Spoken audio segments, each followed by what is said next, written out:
Bonjour, bienvenue sur MCM Group. Ce matin, nous avons un nouveau thème.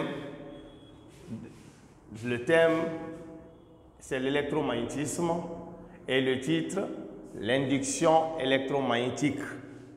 Et nous allons juste dans cette partie vous montrer qu'il y a des relations, bien sûr, entre les phénomènes électriques et magnétiques.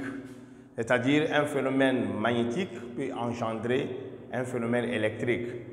Autrement dit, dans ce cours-ci, nous vous montrerons que la variation du champ magnétique, autrement dit, lorsque le flux magnétique varie à travers un circuit, il induit dans ce circuit, c'est-à-dire le circuit dans lequel il y a eu variation du flux magnétique.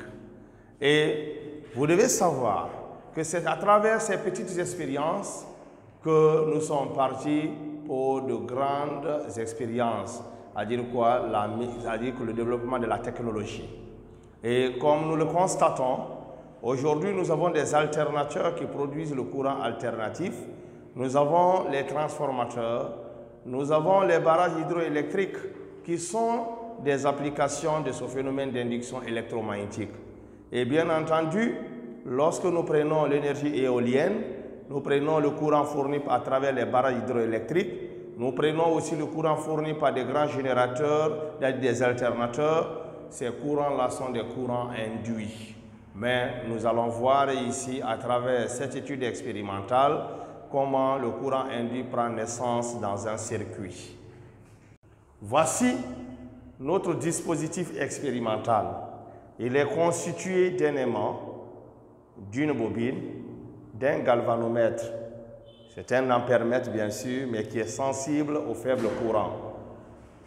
L'aimant est placé suivant l'axe de la bobine et le galvanomètre est branché aux bornes de la bobine.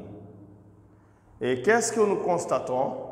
Lorsqu'on approche l'aimant, en approchant l'aimant, l'aiguille du galvanomètre dévie. L'aiguille de l'ampèremètre dévie. Au départ, l'aiguille indiquait la position 0, car nous avons ici un ampèremètre à 0 central. Donc l'aiguille est là sur cette position. Et quand on fait déplacer l'aimant par rapport à la bobine, l'aiguille dévie. Et dès que le mouvement s'arrête, l'aiguille reprend la position 0. Je reprends cette expérience. On place l'aimant suivant l'axe de la sens l'indique. En approchant l'aimant de la bobine, allez, l'aiguille dévie. Dès que le mouvement s'arrête, l'aiguille reprend la position 0. On reprend l'expérience. Cette fois-ci, au lieu d'approcher l'aimant, on éloigne l'aimant de la bobine. Voici, l'aiguille initialement est sur la position 0, lorsque l'aimant est immobile. En éloignant l'aimant, l'aiguille dévie aussi. Dès que le mouvement s'arrête, l'aiguille reprend la même position 0. On revient de nouveau, on reprend l'expérience qui consiste à éloigner l'aimant de la bobine. L'aiguille étant sur la position 0 centrale, en éloignant l'aimant, l'aiguille dévie. Dès que le mouvement s'arrête, l'aiguille reprend la position 0. Voici ce que nous avons observé. Mais comment nous allons analyser ce que nous avons observé et comment nous allons interpréter, comment pouvons-nous interpréter cela? Le fait que l'aiguille de l'on fait déplacer l'aimant par rapport à la bobine, cela montre la présence du courant dans la bobine lorsqu'on fait approcher l'aimant de la bobine. Et de la même manière, en éloignant l'aimant de la bobine, l'aiguille dévie parce qu'il y a un courant qui prend naissance dans le circuit. Donc, le fait qu'un courant prenne naissance alors qu'il n'y a pas de générateur dans le circuit, cela peut étonner beaucoup de personnes. Parce que nous savons bien, pour qu'il y ait courant dans un circuit, il faut que le circuit soit fermé. Le circuit doit comporter au moins un générateur. Mais ici, nous avons vu que malgré qu'il n'y a pas de générateur dans le circuit, un courant apparaît lors du déplacement de l'aimant par rapport à la bobine. Donc, ce courant qui apparaît dans la bobine est appelé courant induit. Donc tout se passe ici comme si l'aimant c'est l'aimant qui introduisait le courant là dans la bobine. Et dans ce cas, l'aimant est l'inducteur et la bobine est l'induit. Donc on peut écrire aimant, l'aimant est l'inducteur. Et la bobine,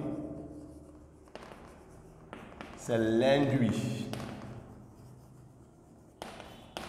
Donc ici, l'aimant est l'inducteur et la bobine est l'induit. Dans la bobine, que le courant induit circule. Donc c'est la bobine qui subit l'action du courant induit. C'est pourquoi la bobine joue le rôle ici d'induit et l'aimant est l'inducteur.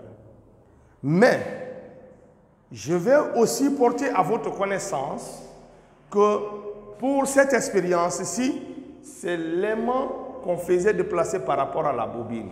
Autrement dit, c'est l'inducteur qu'on déplaçait par rapport à l'induit. Donc c'est l'induit qui était fixe. On peut reprendre la même expérience tout en gardant l'inducteur fixe, c'est-à-dire l'aimant est fixe. On prend la bobine, on approche de l'aimant, ou bien on éloigne de l'aimant, on va toujours constater la déviation de l'aiguille.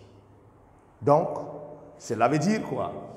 Qu'on fasse déplacer l'aimant par rapport à la bobine, ou bien qu'on déplace la bobine par rapport à l'aimant, il y a toujours la déviation, nous constatons toujours la déviation de l'aiguille, donc la présence du courant dans la bobine. Dans cette dernière expérience, le courant induit circule toujours dans la bobine. Donc la bobine est toujours l'induit. Donc retenons ici que l'aimant se déplace par rapport à la bobine ou qu'on déplace la bobine par rapport à l'aimant, la bobine est toujours l'induit et l'aimant est l'inducteur parce que c'est la bobine qui subit l'action du courant induit. Donc, voici en quelque sorte, nous retenons déjà qu'un courant induit prend naissance dans la bobine lors du déplacement relatif d'un inducteur par rapport à un induit. Et il y a beaucoup d'expériences de mise en évidence de ce phénomène. Mais qu'est-ce que nous devons retenir ou bien quelle interprétation pouvons-nous donner ici maintenant à ce phénomène? Pourquoi il y a naissance d'un courant induit et quel est le facteur ici qui intervient ici et qui fait que le courant induit apparaît dans la bobine? Lorsqu'on approche dans la partie interprétation,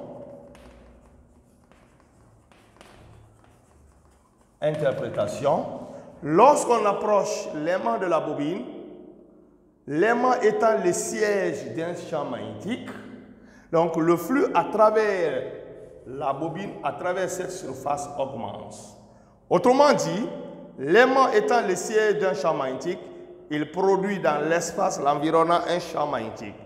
Et plus on approche l'aimant de la bobine, plus le champ magnétique à travers la bobine augmente, plus le nombre de lignes de champ augmente. Et par conséquent, le flux à travers la bobine augmente. Et lorsqu'on éloigne l'aimant de la bobine, l'intensité du champ magnétique à travers la bobine diminue parce qu'on éloigne l'aimant. L'aimant est la source de champ magnétique. Par conséquent, le flux à travers la bobine diminue. Donc, on retient, lorsque le flux augmente, il y a naissance d'un courant induit. Et comme nous le savons bien, le flux à travers un circuit constitué de n spires identiques, par définition, c'est n fois b scalaire s, qui est égal à n fois b fois s, fois le cosinus de l'angle θ. Et θ étant l'angle formé par B et le vecteur S. Et c'est quoi le vecteur S? C'est S fois le vecteur normal à la surface S. Voici le vecteur normal à cette surface. Je prends cette surface, le vecteur normal c'est N. Voici le vecteur N. Ici aussi, voici le même vecteur N. C'est le vecteur qui est perpendiculaire à cette surface. Et quand nous voyons l'expression du flux, quels sont les facteurs qui interviennent dans la variation du flux? Nous avons bien sûr N, le nombre de spires. Nous avons B, nous avons S, nous avons θ. Donc, toutes ces grandeurs-là interviennent dans l'expression du flux. Par conséquent, lorsque le champ magnétique varie à travers une surface, le flux varie. Lorsqu'on fait varier une surface dans un champ magnétique, le flux varie. Lorsque l'angle formé par le vecteur champ magnétique et la surface S, le flux varie. Donc, la variation de toutes ces grandeurs-là contribue à la variation du flux. Par conséquent, nous pouvons ici retenir qu'il y a naissance d'un courant induit dans un circuit lorsqu'il y a variation du flux magnétique à travers ce circuit. Donc, qui permet la présence, la naissance d'un courant induit dans un circuit, c'est le flux. Lorsque le flux est constant, il n'y a pas de courant induit. Mais lorsque le flux varie à travers un circuit, un courant induit apparaît. Voici ce qu'on peut donner comme interprétation de la présence du courant induit dans la bobine. Observons ce qui se passe ici. Regardez, l'aimant a deux pôles, un pôle sud et un pôle nord. En approchant l'aimant de la bobine, pour cette expérience, c'est le pôle sud qui s'approche de la bobine. Mais voyons dans quel sens l'aiguille dévie. Voici le sens de déviation de l'aiguille. C'est le pôle sud qu'on approche. On approche le pôle sud et l'aimant dévie. Voici le sens de circulation du courant. Donc, cela veut dire quoi? Et ici, la face par laquelle le courant entre, c'est la face sud. Et le courant sort par la face nord. Donc, lorsqu'on approche la face sud de l'aimant, le courant induit circule de telle sorte qu'à créer la face sud, c'est-à-dire la face qui fait face à l'aimant. Donc, et nous savons une face sud et une face sud, il y a répulsion. Donc, en approchant, le courant induit par ses effets va repousser l'aimant, tente de repousser l'aimant, c'est-à-dire s'oppose à ce qu'on approche l'aimant. Et voici la deuxième expérience. On veut éloigner, on veut déplacer l'aimant, mais en l'éloignant de la bobine. Regardez le sens dans lequel le courant dévie. La déviation du courant de l'aiguille de l'ampèremètre n'est pas la même. En éloignant, donc l'aiguille dévie dans le sens contraire de la précédente expérience. Donc, voici le sens de circulation du courant. Vous avez ici désormais la face nord et là la face sud.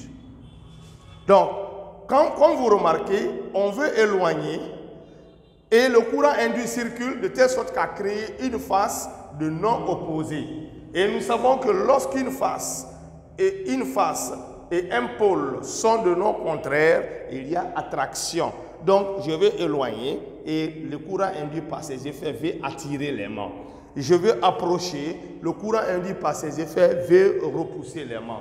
Donc, nous pouvons dire ici que le courant induit par ses effets s'oppose à la variation du flux. Et nous savons qu'il lui donne naissance. S'il n'y a pas de variation du flux, le courant induit ne peut pas naître. Mais lorsqu'il naît, par ses effets, par ses actions, par ses comportements, il s'oppose à cette variation de flux. Si c'est en approchant l'aimant, il s'oppose à l'approche de l'aimant en créant une face de même nom. Mais si la variation du flux consiste à éloigner l'aimant, il s'oppose en créant une face de nom différent pour attirer l'aimant. C'est pourquoi Lenz a résumé ici le comportement de ce courant induit par une loi qui porte son nom, qui est la loi de Lenz.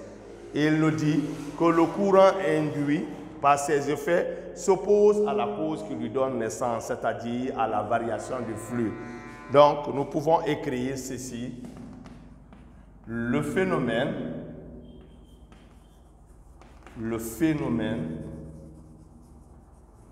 d'induction électromagnétique est tel que, par ses effets,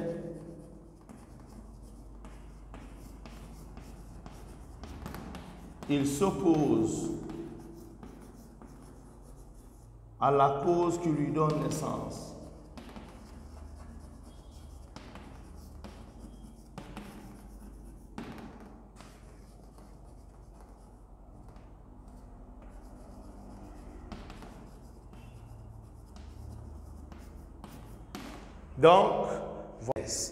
Donc, en petit 3, nous allons voir la relation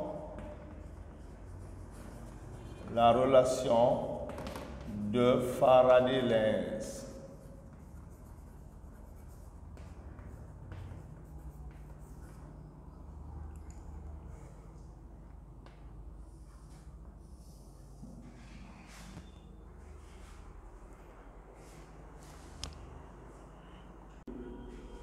Nous allons encore reprendre l'expérience. Cette fois-ci, il s'agit de la variation du flux, mais nous allons faire varier rapidement le flux. Qu'est-ce qu'on constate? Lorsqu'on approche l'aimant, l'aiguille dévie. Mais si la variation du flux est rapide, c'est-à-dire on approche rapidement l'aimant, la déviation de l'aiguille est grande. Donc, c'est-à-dire quoi? Lorsque la déviation est très grande, cela veut dire que le courant induit qui prend naissance ici a une intensité aussi très grande. Donc, nous pouvons dire ici que lorsque la variation du flux provoqué est rapide, donc le courant induit qui prend naissance aussi a une intensité grande. Donc, le courant induit est d'autant plus grand lorsque la variation du flux provoqué est rapide. Et cela veut dire quoi? Lorsque on fait varier rapidement le flux magnétique, ou bien lentement aussi le flux magnétique, il y a une force électromotrice qu'on va noter par E, une force électromotrice d'induction qui apparaît dans ce circuit et qui fait circuler le courant, comme il l'indique ici. Et dans ce cas-là, voici le sens. Donc cette force électromotrice, elle apparaît lorsqu'il y a variation du flux dans le temps, du flux magnétique dans le temps. Mais nous devons mettre un signe négatif. Pourquoi? Parce que tout simplement, le courant induit qui va naître va s'opposer à la cause qui lui donne naissance. Donc le signe négatif là traduit la loi de Lenz. Et cette relation-là, on appelle la relation de Faraday-Lenz. Autrement dit, la force électromotrice d'induction est égale à l'opposé de la dérivée par rapport au temps du flux magnétique inducteur. On peut écrire cette force électromotrice a pour unité le volt, la même unité que la tension.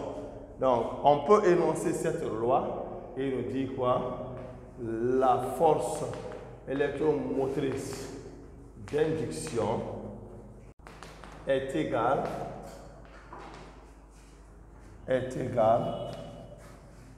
à l'opposé